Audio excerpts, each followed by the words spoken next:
بسم اللہ الرحمن الرحیم۔ احباب ذی وقار، آج ہم آپ کی خدمت میں حاضر ہوئے ہیں ان عظیم ہستیوں کی بارگاہ میں اپنی حاضری لگوانے کے لیے، جن ہستیوں کی بارگاہ میں حاضری لگانا بادشاہ، امراء،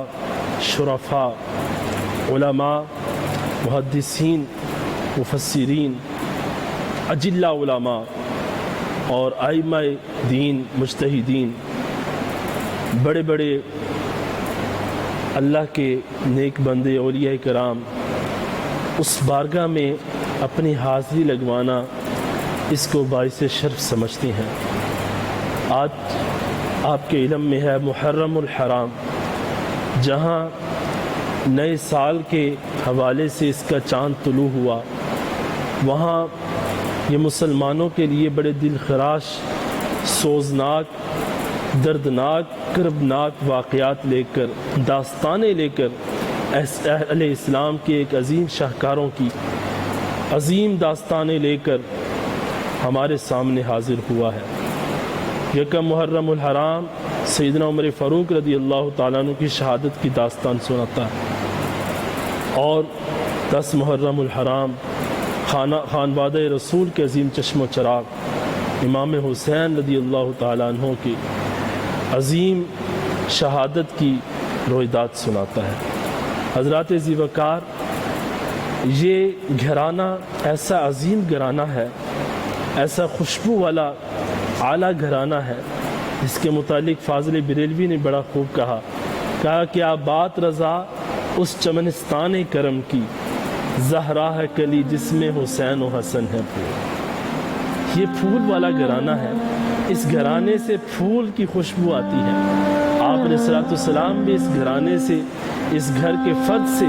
امام حسن سے، امام حسین سے خوشبو سونگا کرتے تھے۔ آپ علیہ الصلوۃ والسلام سے پوچھا گیا، آپ نے فرمایا مجھے خوشبو آتی ہے۔ یہ عظیم گھرانہ ہے۔ علامہ اقبال علیہ رحمت نے فرمایا نبی کے گھر کی ہے عزت، عزت نبی سے پوچھتے ہیں، علی کے گھر کی ہے عزت، علی سے پوچھتے ہیں، وہ جس نے معزز کیا گھرانے کو، حسین پال کے جس نے دیا زمانے کو۔ اس خانوادے میں فاطمہ الزہرا جیسی خوبصورت حضور کی صاحبزادی ہیں، جس کے چمکتے ہوئے روشن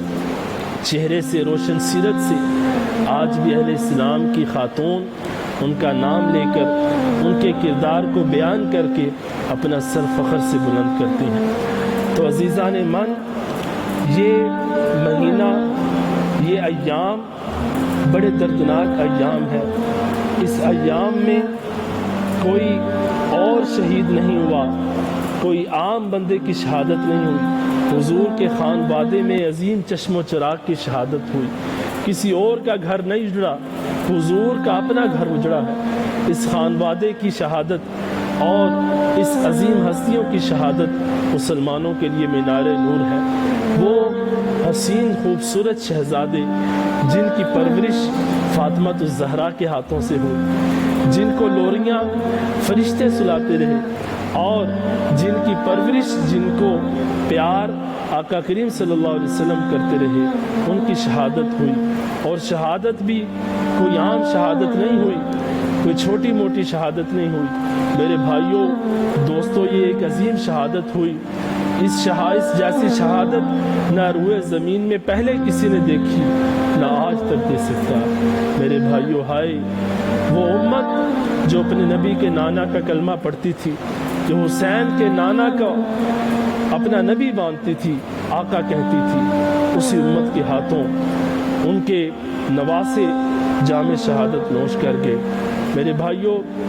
اس خانوادے کی اگر میں کہانی سناؤں تو دل پھٹتا ہے، دل خون کے آنسو روتا ہے۔ زبان میں وہ تاثیر نہیں، ذہن میں وہ فہم نہیں، اور ہماری فکر میں سوچ نہیں جو اس واقعہ کو، اس شہادت کو بیان کر سکے۔ یہ عظیم سپہ سالار جسے زمانہ حسین کے نام سے یاد کرتا ہے، حضور کا تربیت یافتہ اس حسین حضور کے تربیت یافتے نے کسی چیز سے بھی دریغ نہیں کیا، کیونکہ اس حسین شہزادے نے حضور سے تربیت حاصل کی تھی، اور آپ علیہ الصلوۃ والسلام نے جو ان کو گھٹی میں دین کی محبت، اسلام سے پیار اور مذہب سے آبیاری جو حضور نے سکھائی، گھٹی میں گھول کر پلائی، وہی امام حسین نے کربلا کے میدان میں جام شہادت نوش کیا۔ اگر حضور اس پیارے حسین شہزادے کو نماز میں اپنے کندھوں پر سوار کر لیتے ہیں اور 72 مرتبہ تسبیحیں پڑھتے ہیں، تو یہ خانوادہ حضور کی 72 تسبیحوں کی لاج رکھتے ہوئے کربلا کے میدان میں 72 تن شہداء پیش کرتا ہے، اور حضور کی بارگاہ میں یہ حاضری لگواتا، عرض کرتا ہے یا رسول اللہ، آپ نے میرے لیے 72 تسبیحیں قربان کی، سجدے میں پڑے رہے،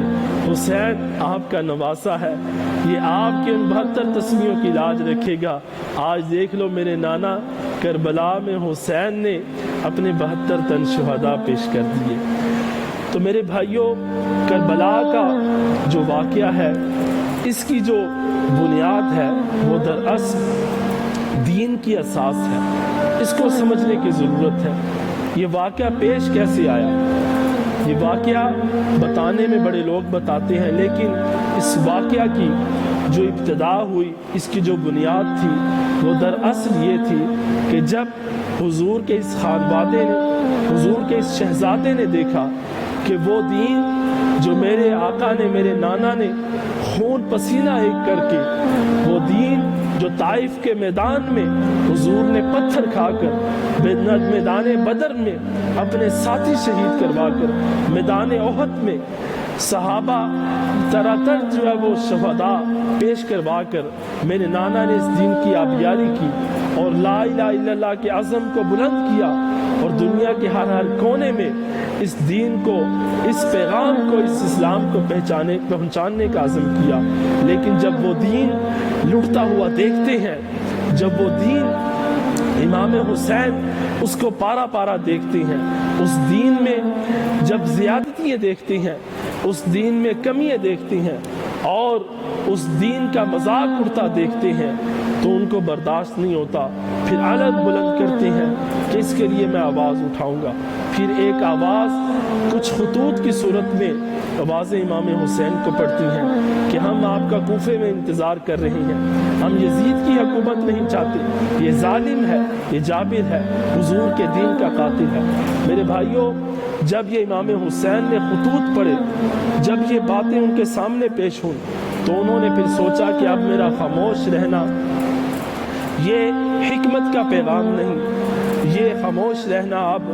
دین کے لیے فائدہ مند نہیں، سود مند نہیں۔ تو انہوں نے حق کی آواز بلند کی اور کہا میں اپنے بھائیوں کے پاس جاؤں گا جنہوں نے مجھے اسلام کی سربلندی کے لیے بلایا، جو اسلام کی عزت چاہتے ہیں، جو اسلام کا وقار چاہتے ہیں، میں ان کے پاس جاؤں گا۔ تو پہلے آپ نے قافلہ روانہ کیا حضرت امام مسلم بن عقیل رضی اللہ تعالیٰ عنہ کو، ان کے بیٹے بھی ساتھ تھے، بچے بھی ساتھ تھے۔ آپ ایک چھوٹا سا قافلہ، چھوٹی سی بستی لے کر جاتے ہیں کوفہ کے میدان میں، اور وہاں آپ کا لوگ پہلے سے استقبال کرتے ہیں اور عظیم استقبال کرتے ہیں، لوگ آپ کو خندہ پیشانی کے ساتھ قبول کرتے ہیں۔ جب آپ نے یہ کیفیت دیکھی، آپ کے ہاتھوں پر ہزاروں لوگوں نے جب بیعت کی یزید کے خلاف، تو آپ نے دیکھا